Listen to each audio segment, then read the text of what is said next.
The Horned Women. A rich woman sat up late carding wool while her children and servants slept. A knock came at the door, and a voice said, "Open! Open!" "Who's there?" said the woman of the house.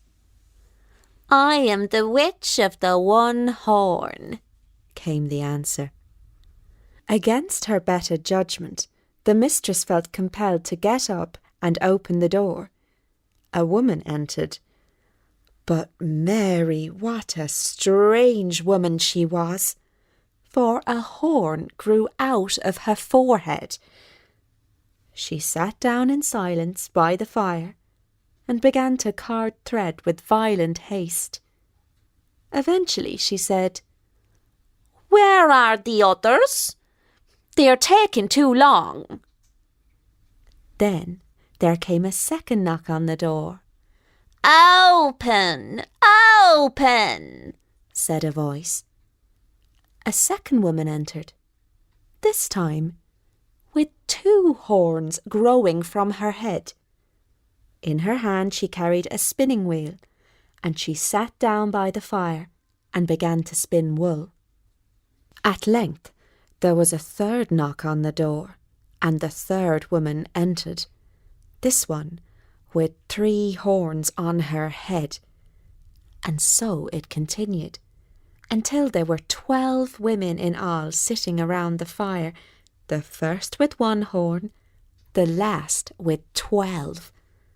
Together they sang an ancient rhyme, strange to look upon and frightening to hear, were these 12 women with their horns and their wheels, carding and spinning and singing quite uninvited in the front room at the house.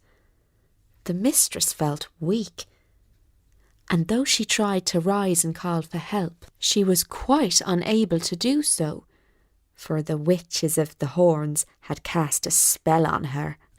She sat beside the haunted stream, while 'twas crimson yet with the sunset beam, and her long black hair with the wild winds flew, and her robe was a robe of snowy hue, and she gazed with sad, dark, glancing eye, where Macarad's towers rose proud and high. Then one of them called out to her in Irish, "I read o hasav avan agus berry kishte." "Rise, woman, and make a cake." And the lady looked around for a pot to bring water from the well, so that she could mix it with flour. But in her stupor, she could not find one. "Take the sieve," commanded one of the women, and seeing one hanging from the cupboard, she did so. She went out to the well, where she tried to fill it, but of course she was unable to, because the water ran through the holes. At last she sat down by the well, exhausted by her efforts, and she wept. It was at this moment, close to despair, that she heard a gentle voice say, "Listen to me, for I am the spirit of the well, and I shall keep you safe. Take some clay and moss from the ground, use it to patch up the sieve. Then you may fill it up with water.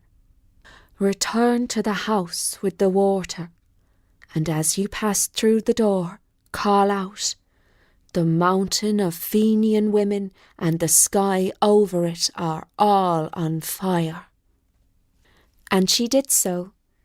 Upon hearing these words, the 12 horned women rushed around the room, wailing and shrieking most accursedly, before finally departing via the windows and up the chimney. The woman went out to the well to thank the spirit for his kind advice that had surely saved both her and her family from a terrible fate. "It is too soon to rejoice, for the women will surely return unless you follow my instructions exactly." and then he told her what she should do. She listened carefully and followed the instructions to the letter. Firstly, she sprinkled water, with which she had washed her child's feet, outside the door and all along the path. Secondly, she took the cake which the witches had made while she was outside, and placed a few crumbs of it in each of the mouths of her sleeping children. Thirdly, she took the cloth which they had woven, and placed it half in and half out of the chest. Finally, she barred the door with a great wooden cross beam, lodging it in the jambs. When she had done these things, she sat down and waited, but not for long. Soon the witches were back, whirling around the house and screaming most fearfully. "Open, open, footwater!" they cried. "I can't," replied the footwater, "because I am scattered all along the path." "Open, cake that we have baked!" called the witches. "I can't, for my crumbs are on the lips of the sleeping children," replied the cake. "Open, cloth that we have woven!" screeched the witches. "I can't," replied the cloth, "for I am trapped half in and half out at the chest." "Wooden beam, open the door!" called the witches. "I can't, because I am lodged in the jambs across the door," replied the wooden beam.